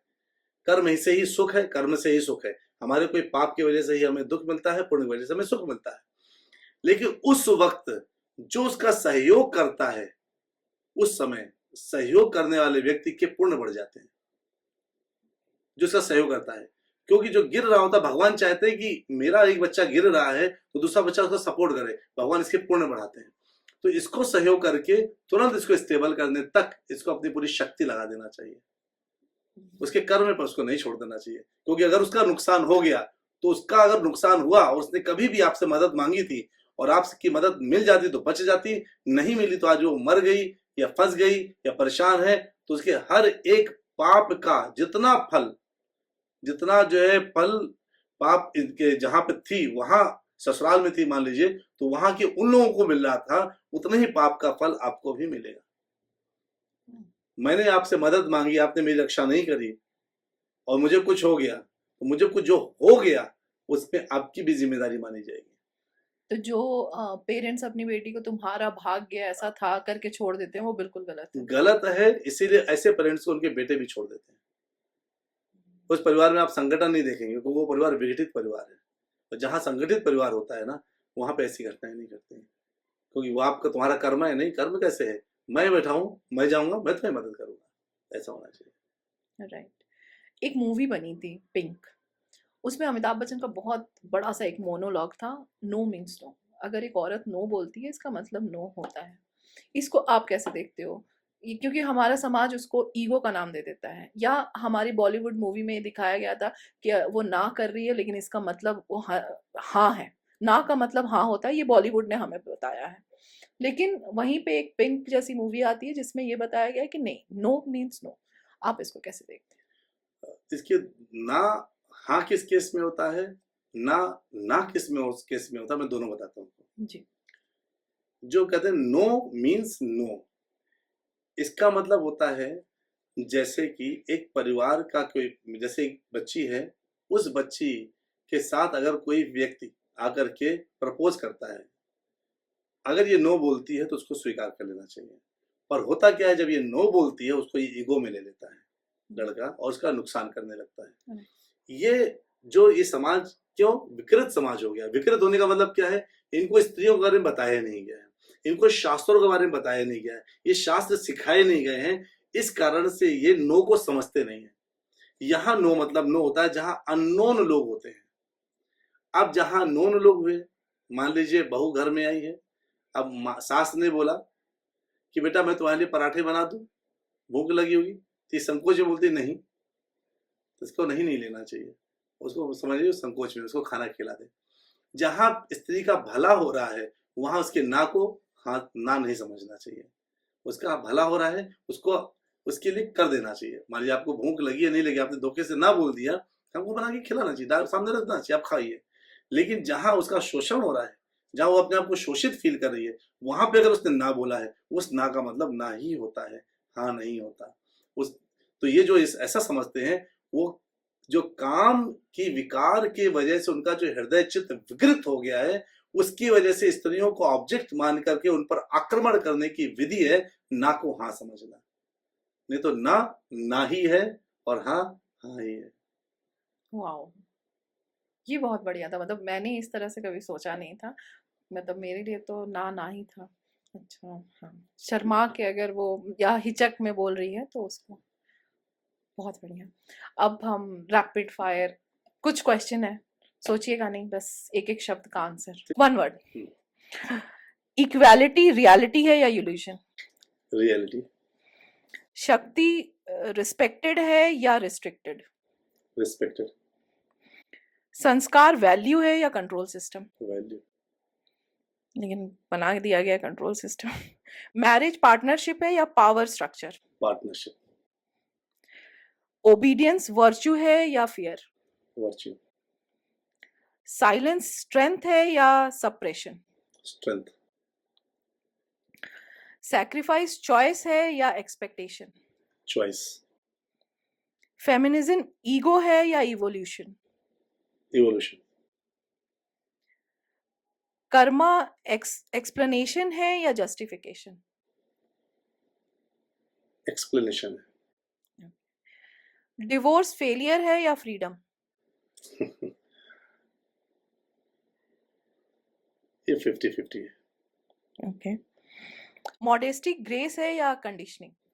ग्रेस। इंडिपेंडेंट वुमेन इंस्पायरिंग है या इंटिमिडेटिंग? इंस्पायरिंग। मदरहुड सेलिब्रेशन है या unpaid duty? Celebration, no doubt. Good women who decides, कौन डिसाइड करता है? Women herself. लेकिन वो तो सोसाइटी एक टैग दे देती है ना कि ये औरत ऐसी है, वो औरत ऐसी है।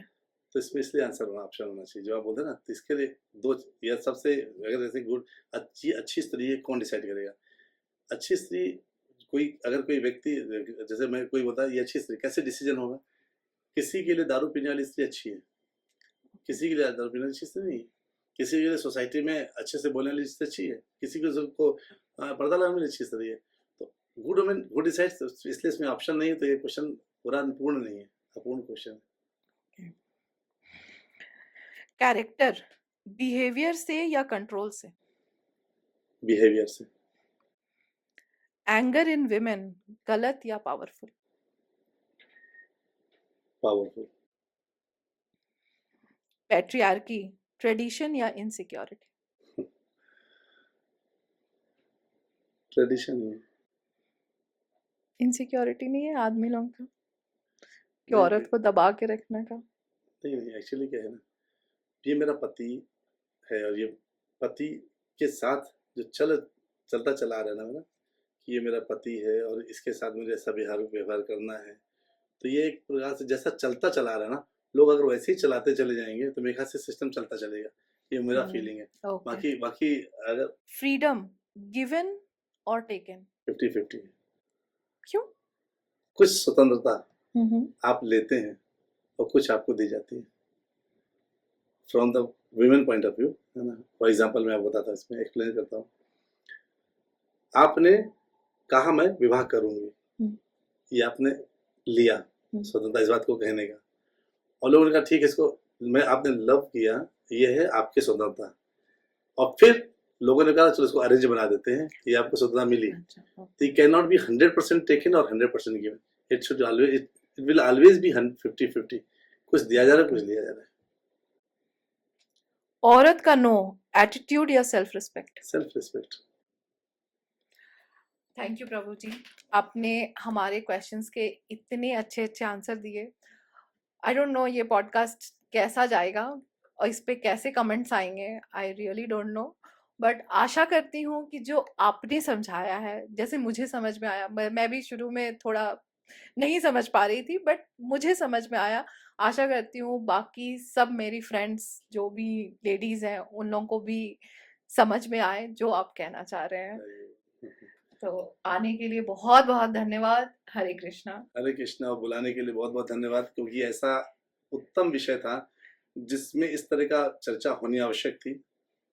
शास्त्री जो व्यक्ति है, जिसने शास्त्र जाना है, उनको इस तरह से प्लेटफॉर्म में आना चाहिए और सीधे माताओं के अगेंस्ट नहीं बोलना है।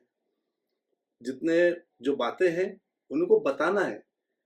हमारे यहाँ पुरुष हो या स्त्रियां हो या समाज हो, ये थोड़ा शास्त्र विहीन होने की वजह से, शास्त्र से दूर होने की वजह से अज्ञान है। और एक ब्राह्मण, एक वैष्णव, एक ज्ञानी, एक शास्त्री का काम ये है कि इस समाज में ज्ञान का विस्तारण करें और ज्ञान बांटें, वितरण करें। सब उस ज्ञान को लें और उसके अकॉर्डिंगली अपना जीवन चलाएं।